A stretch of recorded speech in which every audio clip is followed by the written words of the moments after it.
Ladies and gentlemen, gamers of all ages, welcome to this, the community update number 2 for the 7th Continent Kickstarter campaign. My name is Jamie and I am your community manager. Now, this is the second video. The first one we did was so successful, people really liked it. We felt that it gave you guys the information that you needed to make an informed decision on this game that we thought, well, no reason to not do more. So here we are, this is the second of many. We'll see how far we get. So let's get straight into it. So over the past, when did I do the first one? It's been about 24 hours, 36 hours maybe, since the last video, sorry. Now, so far we've just passed the €275,000 mark, which is fantastic. To make it this far after not even 72 hours is great. We're only on day 3 of the campaign, so we're over the moon. 4,350 of you have decided to trust us with this, join us in the adventure. Once again, thank you to every single one. This game would not be happening without you. So apart from that, some of you notice that the rhythm of the financing has gone down a little bit. That's perfectly normal for a campaign. If you look at Tric Trac or those kind of sites, you'll see the line has kind of slightly started to level out. That's perfectly normal, but we're arriving just before the weekend. And this weekend we have some treats for you, something to hopefully get that curve going back up again, so we shall see. I wanted to talk a little bit about the stretch goals, because some of you have expressed a couple of concerns about them, notably that they're a little bit lackluster, and I do feel for you there. I understand what you mean.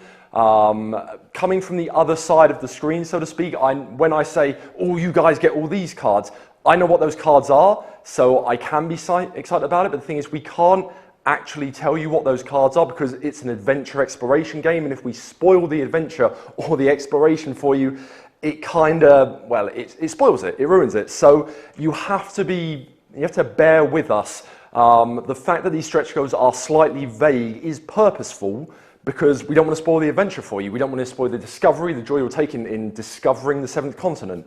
Now, what I can tell you is all the cards you get are original, unique, and they all have their place in the game. We're not loading you up with doubles of a certain card or anything like that. When we say there's 10 new cards for the continent, it is 10 brand new cards with their unique artwork, everything. So it's a lot of work that goes into each of those 10 cards. And I was trying to think of a way to kind of get the message across. So I think even though it's a tiny little spoiler, what I can tell you is that there's a swamp area in the game. Now that area has doubled in size since we started busting out stretch goals, and there's 2 more areas which weren't even meant to be in the base game. They were planned out just in case the campaign went well. Obviously it has. So there's 2 new areas, the deep forest and the wasteland, which they're brand new. You guys created them through backing us. Apart from that, I can't tell you much more. Each of these areas will have their own adventures, their own things to discover, to explore, to examine, the good things, the bad things, everything you'd expect with this game, and we're up to about 15-20% more cards. I didn't do the calculations this time, sorry, but you know the continent keeps growing. Everything is unique, everything is new. So well done, and like I said, if we keep it slightly vague, it's for your own good technically. Though I have started going back in the updates now and touching on certain cards. In the 275 update, I went back and told you about everybody's favorite duck puppy, the platypus, which everybody seemed to really like. That's fine, we like it too. To explain exactly what it did for you, give you a little idea of what some of these unique and special cards will get you. And we'll do that as much as possible without spoiling the game.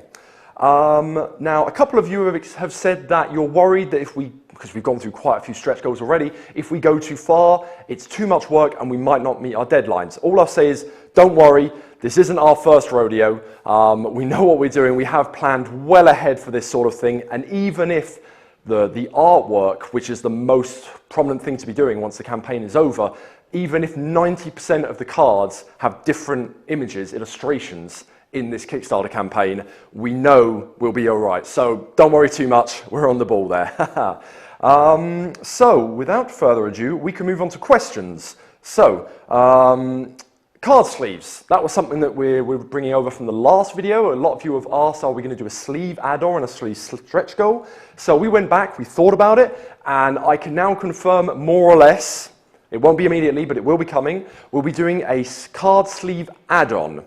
Now this will not allow you to sleeve all 1,000 plus cards. That's far too many. The stretch goal would cost a fortune.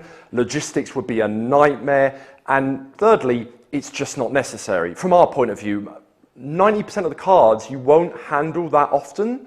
The map cards, you'll put them down, you'll pick them up once in a while to look at them, but you'll just put them back down. You won't, when you sleeve a card for like card games for Magic, Netrunner, all that sort of thing, is because you manipulate those cards a lot, you're bending them, you're plinging them, that sort of thing. You won't be doing that in the 7th continent, except for the action deck. Now that is a deck that you will be handling a lot. So when we bring out this sleeve add-on, it will be enough card sleeves to sleeve all of the action deck, including advanced ideas, that sort of thing, and all the state cards. These are the cards that are going to be going back and forth between the deck, your hand, the discard pile, quite a lot. They're the ones we feel need to be sleeved if you want to protect your cards. Now, nothing stops you from buying generic sleeves. Fantasy Flight Games provide sleeves that are the right size for this game. If you want to sleeve the entire collection, that is perfectly fine. I do understand that. But what I must warn you is that the box we've decided will house all of the cards that we're going to release in this Kickstarter. That was always the plan, but we will make sure it is big enough to house the action deck and the state cards that are also sleeved. It will not be big enough to hold all of the cards sleeved because that would make the box ginormous. And we're trying to keep it something fairly standard, something you can easily take with you to a friend's house, on the bus, whatever. We don't want to make a giant box, and we really don't think is necessary. I appreciate some of you may not feel that way, but that's the best decision we found to make for this project. Moving on, standees. Now, some of you said that you prefer standees to the miniatures. That's perfectly fine, I understand that. Some of you may not want to paint them up, or may just prefer standees, the full color artwork, to the 3D model. That's fine. What I can tell you is that standees will be in the main box, the retail box, if we can call it that already, if it gets to retail. And therefore, all Kickstarter pledges will come with the 3D models and the standees. So you can choose. Variety is the spice of life and all that, blah, blah, blah. Price clarifications. Now, some of you have asked if you get an early bird pledge, if you're one of the few that got an early bird pledge, subsequent games that you purchase, subsequent pledges actually that you purchase after that, are they at early bird price? No, they will be at a standard pledge price, not at the early bird price. Whilst we're talking about additional pledges, for each pledge you purchase, it comes with its own set of stretch goals. So if you purchase 3 pledges, it comes with 3 sets of stretch goals, etc., etc. Some of you have asked about shipping, because we did try and make an effort on shipping for subsequent pledges. The first pledge you purchase will come at the shipping price announced. Now, I say announced, that's not the shipping prices that are on the Kickstarter page. They are estimations. Please bear that in mind. They will change over the course of this campaign. But whatever the price comes out to be, say it's $10 for some part of the world, the first pledge you purchase will be $10, and then every pledge after that, up to 7, for logistical reasons, will be half of that. So if you buy 3 pledges, the first pledge will cost you $10, and both pledges after that will be $5 each, for a total of $20 shipping. I hope that clarifies the matter. If it doesn't, just ask me some more questions in the comment section. I'll try and explain it better, but that should do. The print and play. Now, a lot of you have been wanting to get your teeth into this game. I can understand. It's an amazing game, and, well, I've got the print and play here, but this is half the print and play that I brought down for decoration purposes for the table, so to speak. The print and play is 25 sheets long. That's 25 colour printouts you'll have to do, and then cut it up.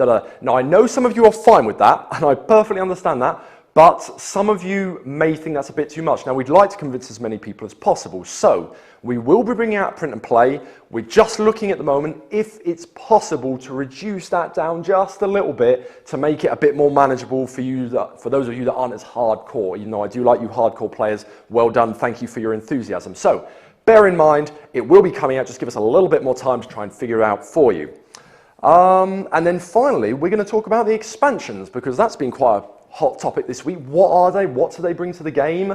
Is the extra $30 pledge worth it? Well, let me run you through them. First of all, expansions are standalone. These are not, sorry, they are, what am I on about? They are not standalone. You must have the base game to play them. They can't just be played on their own.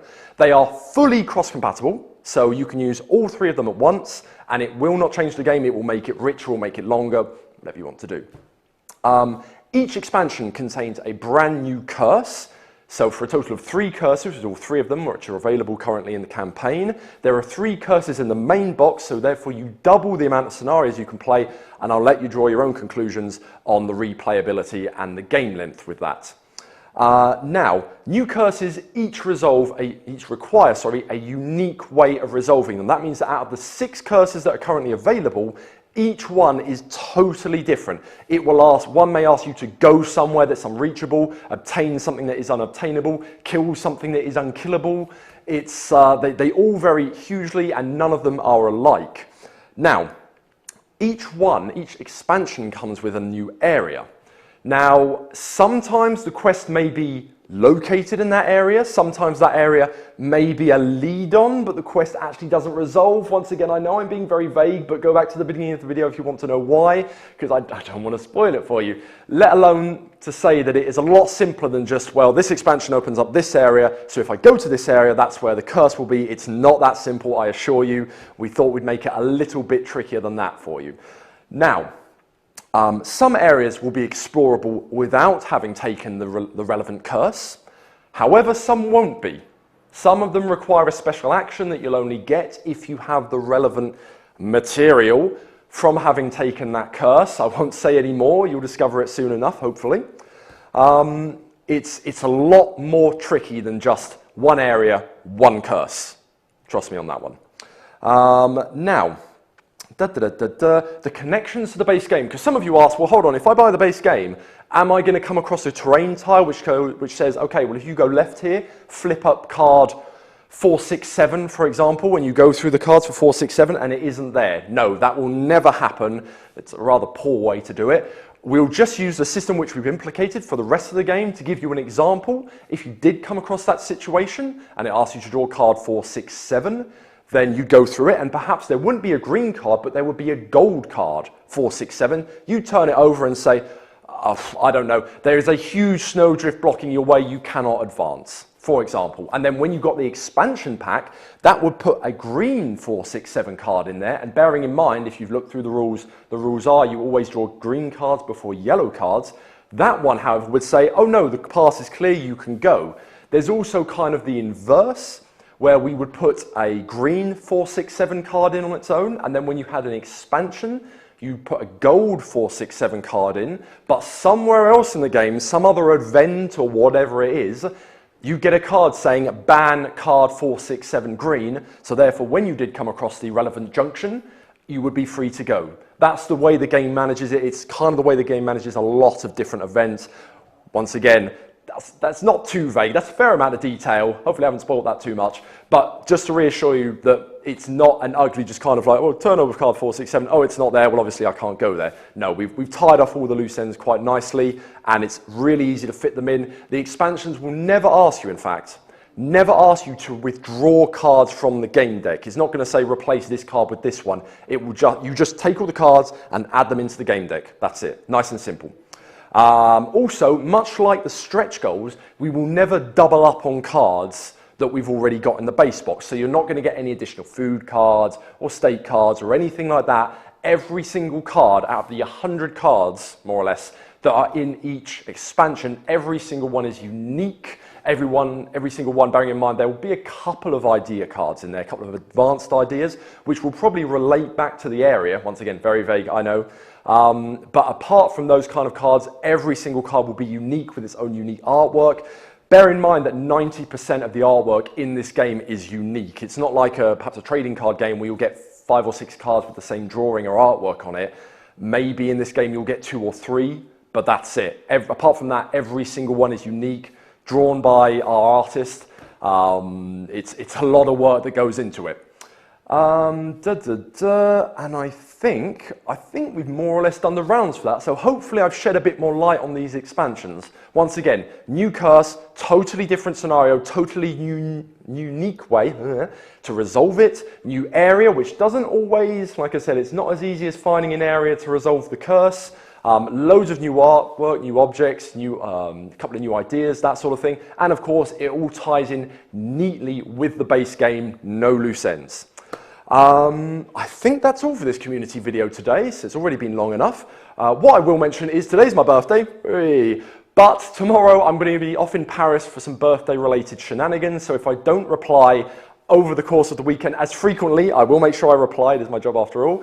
But if I'm not on as frequently, just bear with me, I'm partying somewhere and I will be back as soon as humanly possible. Until then, thank you very much, backers, for your confidence with the game. Thank you very much for supporting us. The Seventh Continent could not be done without you. And this is me signing off. Until next time, ciao.